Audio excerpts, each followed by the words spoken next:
નવાગામ, તાલુકો જસદણ, જિલ્લો રાજકોટ. તો આજ આપણે હને શું વાર છે?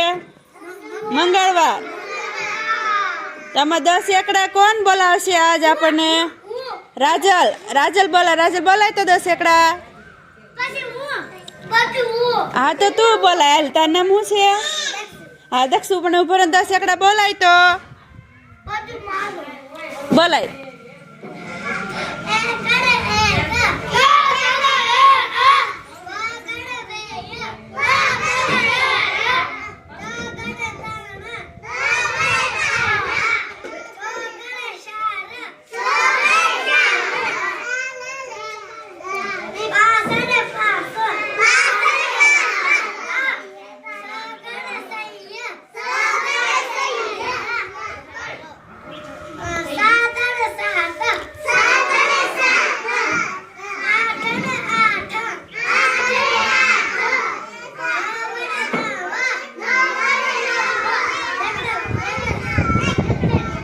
તાળી પાડો બધાય.